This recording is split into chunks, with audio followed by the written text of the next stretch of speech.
It's all good. Friday. Absolutely. It's a Friday. Right. It's Friday. It is a Friday. Of course, last night was a big night. I'm sure you were watching. We had 2 hours of coverage of the congressional baseball game right here on Fox. It was a record turnout for that congressional baseball game as lawmakers were stepping up to the plate one day after a shooting at the GOP team practice. The Democrats won and then immediately handed their trophy over to the Republicans to present to Congressman Steve Scalise, who is still recovering in critical condition at the hospital. That's right. Our own Kristen Fisher is at the White House with the latest. Good morning, Kristen.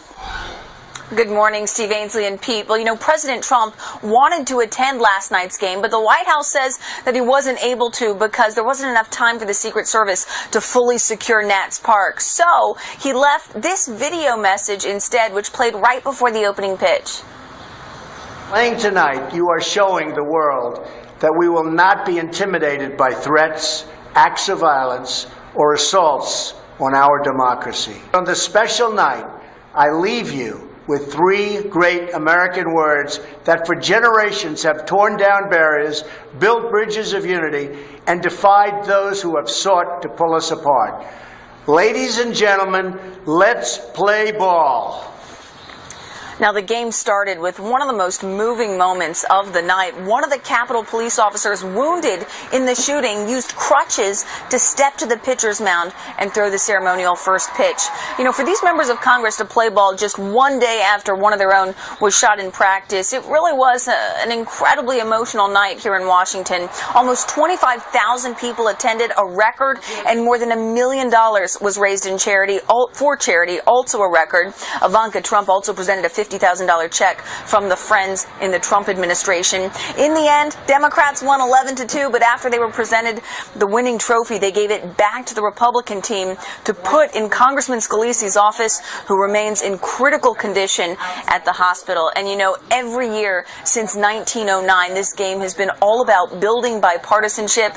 This year, that really took on a whole new level of meaning. Steve Ainsley and Pete. In a lot of ways. All right, Kristen, thank you very much. Of course, it all started on Wednesday morning. It was shortly after 7 o'clock when this man walked up to Congressman from Florida, Ron DeSantis, and said, hey, are those Republicans or Democrats? That's right. At the moment, he wasn't quite sure what he was referring to. The congressman later on has said, hey, that's the person who actually did the shooting, unfortunately. And Congressman Ron DeSantis joins us this morning here on Fox and Friends. Congressman, thank you very much. Good morning. Good morning. Good morning.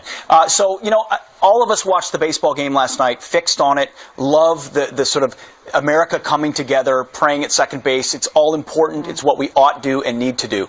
But I think as our minds turn this morning, we say, okay, how and when does that actually translate into Republicans and Democrats in Washington actually getting something done? Do you have any sense that there's a pivot point here? Not necessarily. I mean, I think it's going to be tough because a lot of the things that animated this individual, I think, are still out in society. And that's just a reality. And as I was sitting out there for the national anthem, you know, we had the Capitol Police officer throw the first pitch. We're doing, you know, saluting the flag. I looked down the line. Half those guys wouldn't have been there if it weren't for the Capitol Police. We would have been able to field the team. I mean, it was just, you know, really hit home for a lot of us. And so this is a guy that was really consumed with rage and very hateful individual. And so the idea that somehow we're going to be able to control people like that, I think that there's a lot of hatred out there, unfortunately. I think it can be driven by social media and by the other media, particularly with respect to how the president is always denigrated. But it is just something that I think it's still hitting home for us after we played last night and then this morning. Yeah, Congressman, though, it starts with our leaders. And if, you know, they're all looking to you guys to see how you're reacting and the rhetoric. And you had Ted Nugent now saying he's going to change his tone. He's listening to his wife. He's going to change his tone and tone it down a little bit. So you guys set the tone last night on the baseball field. Will that last, at least among the Republicans and Democrats that are there in Washington?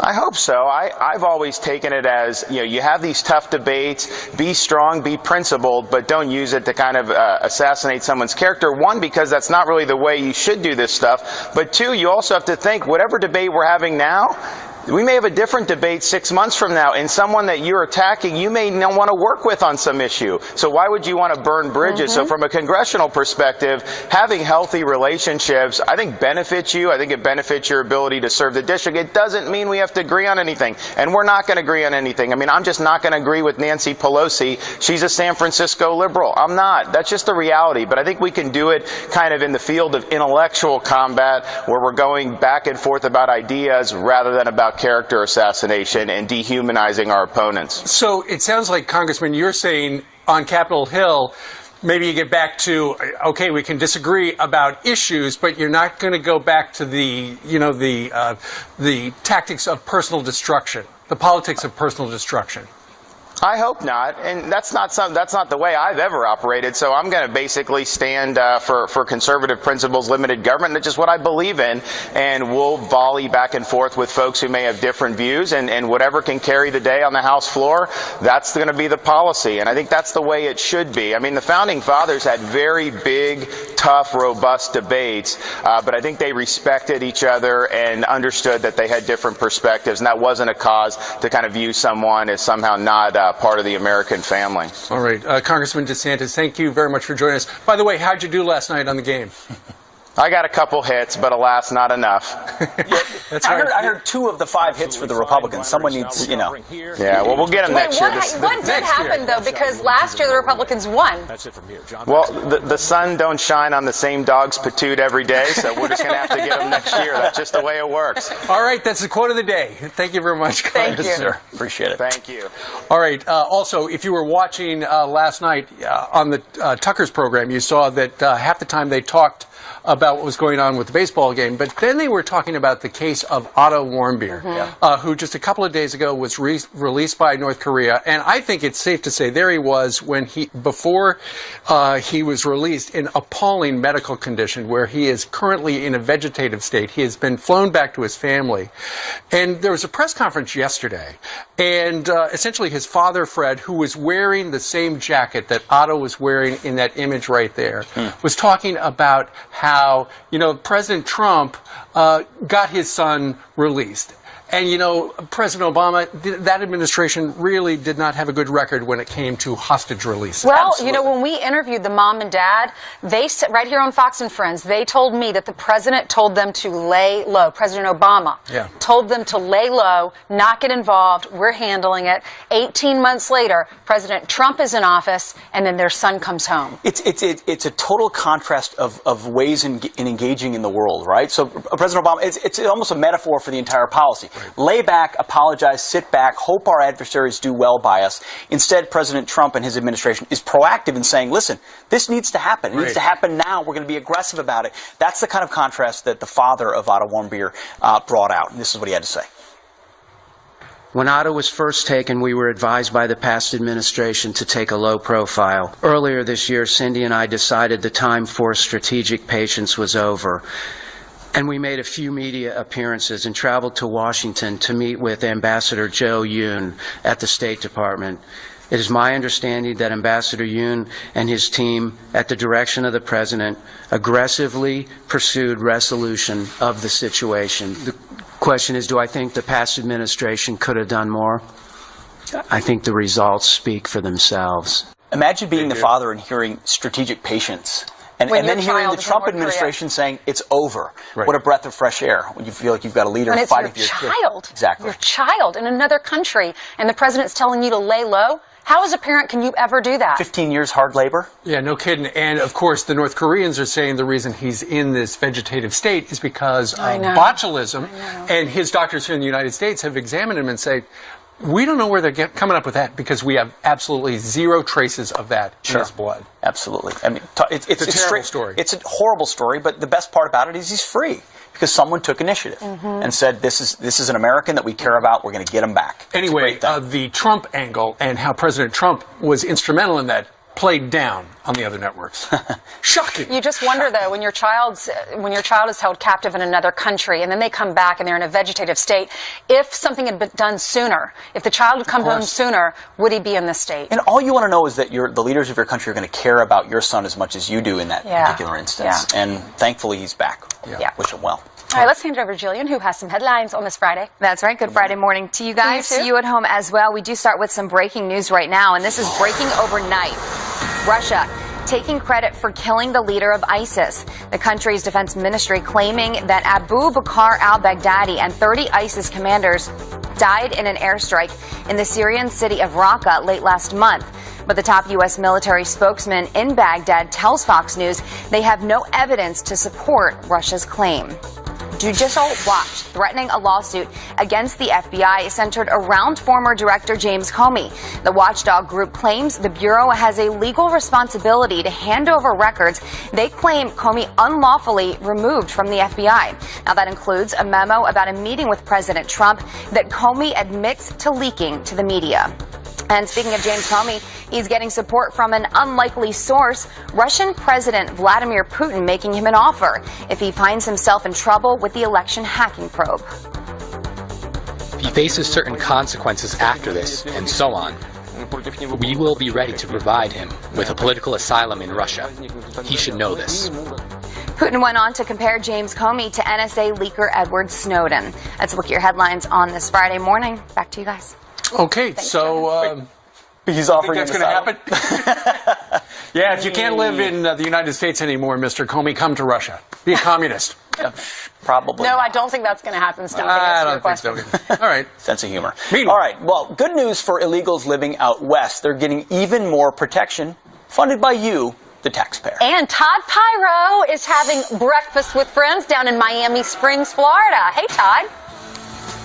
Hey, AZ, yeah, the president is going to be talking Cuban policy today here in Miami. Right now, we're talking Cuban tostadas, and we're also having a civil debate between a Trump supporter and a Trump detractor. Remember that word, civility? You're going to see it coming up on Fox and Friends.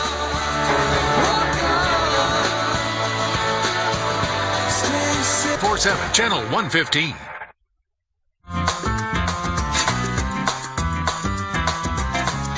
Okay, we're all starving, and when Todd And Pyro at the jealous. Cozy Corner in Miami Springs, Florida, showed us that tostada thing, we said, we got to go back there and hear more about that. What is that, Todd? Yeah, well, I'm going to crush that in a little bit, but we've got to get to business, Stephen Ainsley and Pete. I'm here with Maria, and Maria, President Trump is coming here today to talk about Cuban policy, America's Cuban policy. You came here when you were 2 from Cuba. I was 2 years old, and that was 54 years ago. So what do you think about what the president is projected to say, or what we're anticipating the president saying Okay, later on? my parents brought my brothers, myself, and then my brothers were born here, and we came to this country because we wanted to have a better life, and that's exactly what they gave us. I always call myself Cuban-born, American-raised, and I do believe that Trump needs to revisit everything that Obama did. I'm all for it.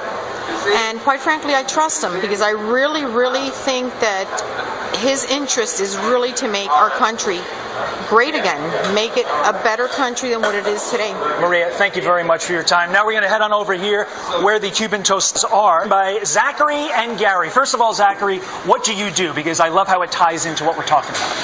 It ties in. Right? I'm in the cordage business. And so what you do is you tie things up, but you are sick and tired of what's tying up Washington. There's no question about that.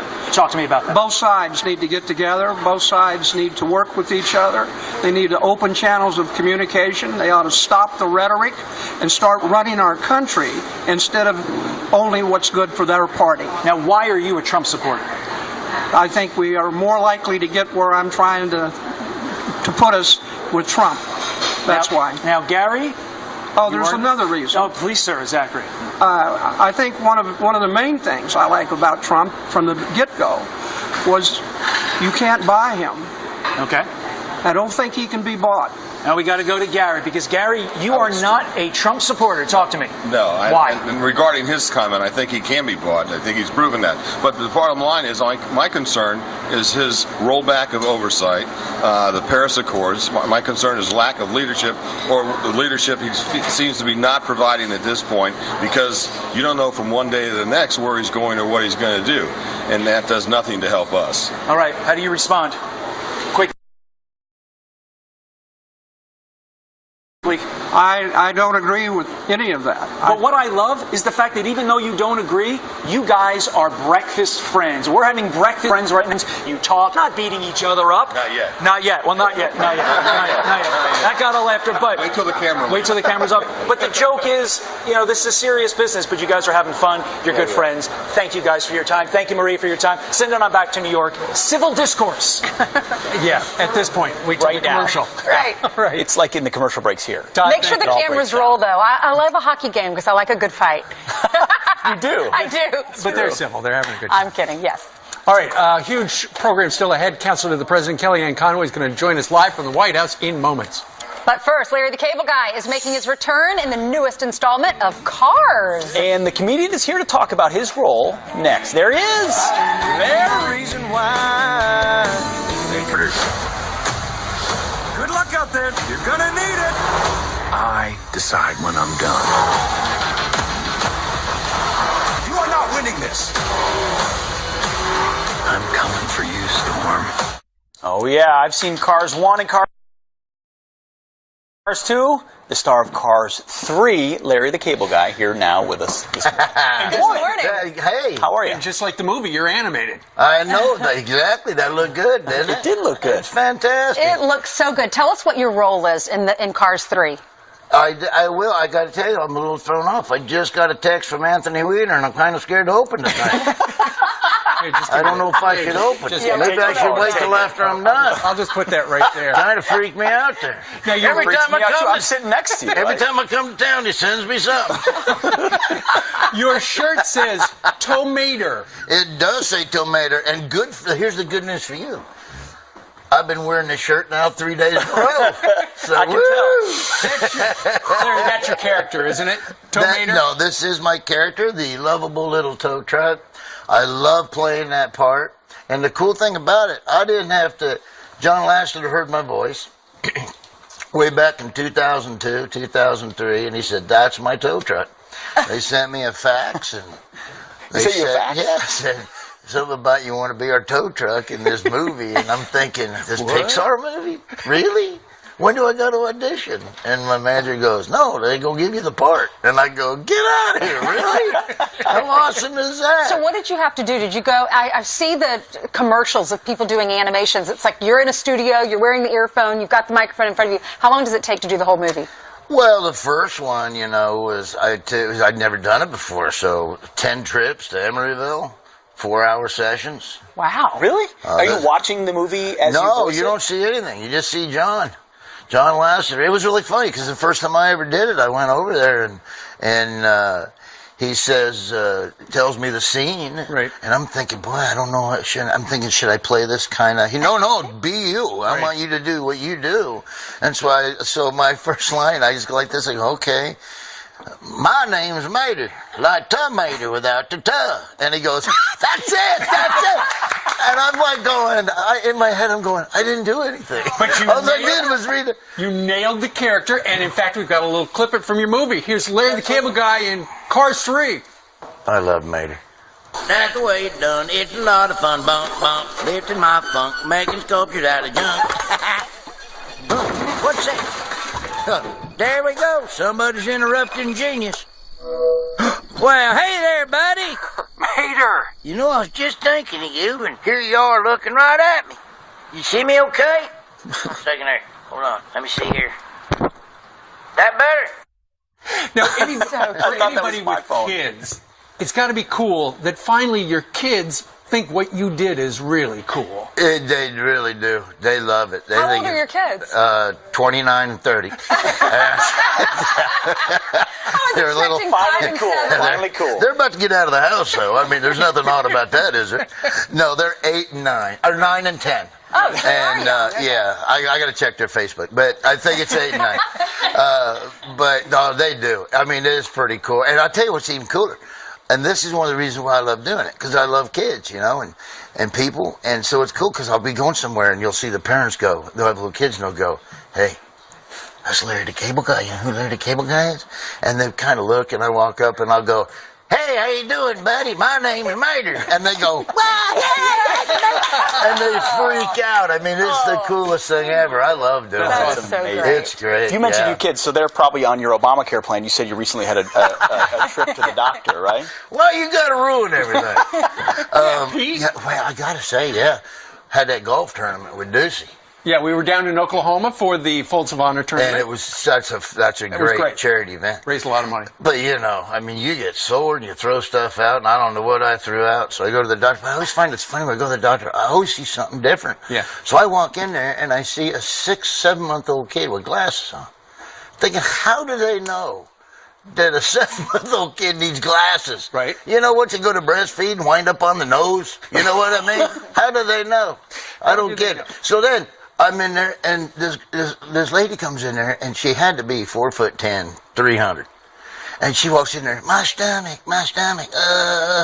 I'm thinking, what is wrong with? Turns out she's pregnant, don't even know it. I mean, how big do you got to be to not know you got a human being living in your belly, you know? I mean, I go to Taco Bell, I feel like I'm finna have triplets an hour and a half after I go in there. It's crazy. I actually, did you know this? I went breech on a chalupa 2 years ago. I went breech on a chalupa 2 years ago. The doctor finally told her, she walks in there and she goes, it's colitis. So the doctor goes, I don't care what you name it, but it's a boy. Doctor's visits can be very rough. Very revealing, too. Very revealing. Yeah. But you're okay now. It's a rough chalupa for the premiere tonight. It was fantastic. The premiere. Well, we did the premiere last week. And the cool thing about the premieres is you never see anybody. So you don't know anybody else except for Owen and I are buddies now, because I see we've done 3 of these, so I see Owen all the time, and John Ratzenberger. Name dropper. But I got to see everybody. Yep. I got to see it. Well, I'm a big-time movie star, so I see a lot of. You see them for the first time when you go out there. So those things are always. All right. So the public, those guys that are watching at home, all of our viewers, they can go see the movie tonight, right? It comes out tonight. Yeah, it comes out tonight. Cars 3. It's going to be fantastic. Or today. It comes out today. I will be there at the It's good. It'll make you happier than a tornado in a trailer park. It's a good family movie. You can take your kids to it. You know what I mean? You can take the whole family. I have no doubt I'll be taking my 3 boys. All right. You want me to do the joke again about the chalupa? You want me to do that again? Roll tape. Let's do it again. Seems like I No more Obamacare questions for you. Yeah, what was that all about? What was that about? Larry the Cable Guy, thank you, sir. Yo, thank you for having me. All right, straight ahead on this Friday, the Pentagon vowing to fix the war in Afghanistan. Larry? We're not winning in Afghanistan right now, and we will correct this as soon as possible. General Stanley McChrystal and former Navy SEAL Chris Fussell are here to talk about winning again overseas. And a touching bipartisan moment like I'm having right now, a prayer at second base on last night's congressional baseball game. But will the unity last? Counselor to President Kellyanne Conway weighs in next. Do not come up to this shot. Leaders coming to town. Leaders coming. American woman, mama, let me be. Don't come hanging round my door. I don't wanna see your face no more. I got more important things to do than spend my time going on with you now, woman. All right, let's go down to the White House. We just saw the animation. And joining us right now is Kellyanne Conway, special counselor to President Donald Trump. She's on the North Lawn, where I'm sure that vacuum cleaner is going to go by in a little while. It's going to make a lot of noise. I can hear it in the distance. It's polishing the pebbles. That's all. Well, Kellyanne, the congressional baseball game was last night. They sold a record number of tickets, I think 25,000. It was so inspiring at the very beginning when everybody was together and everybody went out to second base where Steve There's Scalise a new expert in the plays. Of course, he's still in the hospital, White House. in critical condition. What's your reaction to what happened last night? I was there at the game last night at the beginning, and there was a feeling of unity and healing. And I think that was brought about by our leader, President Donald Trump. He's being a healer in chief. He's been just remarkably wonderful to the entire country, calling for unity, praying for those who have been injured, for their full recovery. And I think in the shadow of that, you have people reverting to their hateful rhetoric already again. Just yesterday, I think the unity lasted a hot minute for some leaders. We will continue to disagree on policy, and on issues, but I really would ask people to think about the hateful rhetoric. This man, the shooter the other day, didn't hate baseball. He hated Republicans, and his social media feed was a complete anti-Trump, anti-Republican screed. I mean, for those, particularly in the media, who are so obsessed with the president's social media postings, why isn't everybody looking inside a little bit at what they're posting and what they're saying? Because really, nobody's responsible for this shooting except the shooter. There's no question about that. Right. At the same time, you can oppose policies, but it's done with such hateful, charged rhetoric that active resistance becomes armed resistance in the case of this lone gunman. Sure. I mean, Kellyanne, last night was altogether fitting and proper, exactly the type of display we should see.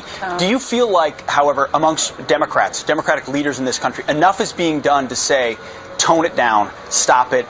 We can't bring this to the brink. Not that they're encouraging violence. No one's saying they are necessarily, but the rhetoric is so hot. Can they do more? Should they do more?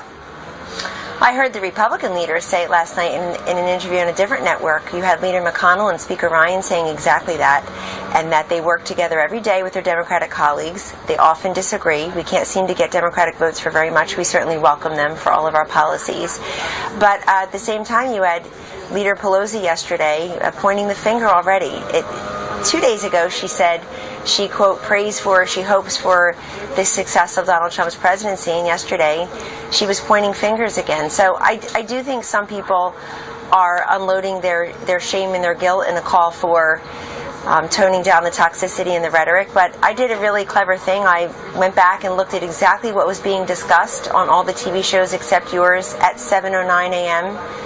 on Wednesday when this happened, and it's a really curious exercise because as Steve Scalise was fighting for his life and crawling into right field in a trail of blood, you should go back and see what people were saying about the president and the Republicans at that very moment. Of course, they had a break-in with the news of this tragedy, and since then there's been some introspection, some quieter, more muted voices toning down the rhetoric. But look at Twitter. If I were shot and killed tomorrow, half of Twitter would explode in applause and excitement. This is the world we live in now, and it's terrible because it's one thing to say I disagree with you on health care repeal or on taxes or on your plan for national security, but you can't attack people personally in a way and think that tragedies like this won't happen. And by the way, look at the response from some in the public. You've got Martha McSally, Congresswoman from Arizona, Claudia Tenney, Congresswoman from New York, two women I know very well and work with closely. They have been directly threatened since this happened, as have others, and that's very concerning to everyone. We don't want to live in a police state because we can't get control of people's rhetoric. But this is a call for leaders to do more and to speak directly to those. But look, this is also the natural byproduct. If you have images of the president being shot in rappers' videos, being assassinated in a production there in New York City, the picture of a severed head. I mean, this is. All of that is a toxic stew. Again, there's nobody to blame but the shooter here. And Kellyanne, the calls for tamping down also should be there should be some introspection there. Yeah, we're going to have to watch and see how they cover things going forward. That was all before the shooting happened. It will be interesting to see how the mainstream media covers President Trump's trip to Miami today. What is he doing down in Miami today, Kellyanne? So down in Miami today, the president's doing a very exciting thing for the Cuban people. Our unity is with the Cuban people, not the oppressive Cuban regime that has benefited from these changes in the Obama administration policies that helped the military, the security, and the intelligence entities there benefit from U.S.-derived funds. That has to stop, and that will stop. The president also, as he's done with every single deal that he has rescinded or questioned or taken us out of, he is welcoming the Cuban regime to be better to its people, to meet basic requirements of a free and fair society that treats its people well and gives them basic freedoms and human rights, and welcoming them to the table to get a better deal. But this, of course, to cut off that money supply is important. What happened really benefited the Cuban regime, did not benefit the Cuban people. Sure. Kellyanne, President Trump was able to do something that President Obama could not do, and that was get the North Koreans to release Otto Warmbier. Here he is, shortly after he was arrested for apparently taking a poster or something like that from his hotel. Trying to take one down, but didn't do it. Yeah, his father had a press conference yesterday wearing exactly the same jacket that his son wore in the images we just saw. And he does give the president credit for doing that, because during the Obama administration, they didn't really do much to help that family. Well, we're just so thrilled here at the White House to know that Otto is home with his family in Ohio, and we wish him all the best, a full recovery and a full life. And we're very happy that his father has gone public with his son's story to the extent that he feels comfortable without divulging family matters. And you're right, our State Department and this president worked very hard for this American's release from the oppressive North Korea. And I noticed yesterday when Nancy Pelosi was asked, did she think the Obama administration had done enough to get Otto's release, she dodged that question. She had an awful lot to say about other people's rhetoric. She had zero to say about whether the Obama administration had done enough. But we know that the Trump administration and our State Department through Secretary Tillerson did plenty in very short order. We've been here for less than 5 months. We're just so happy that this young man is home. Yeah, absolutely. We wish it were better circumstances, given the fact that he currently is essentially in a vegetative state. It's heartbreaking. Absolutely. Yeah. Kellyanne, thank you for joining us. Thank you, We'll Kellyanne. pray for him, definitely. Thank you. The Pentagon vowing to fix the war in Afghanistan. We're not winning in Afghanistan right now, and we will correct this as soon as possible. General Stanley McChrystal and former Navy SEAL Chris Fusel are here to talk about winning again overseas. And Charlie Daniels is hanging out with Larry the Cable Guy in Keurig Corner. We'll talk to Charlie ahead of his performance live on the Plaza next. General, how are you? Good to see you.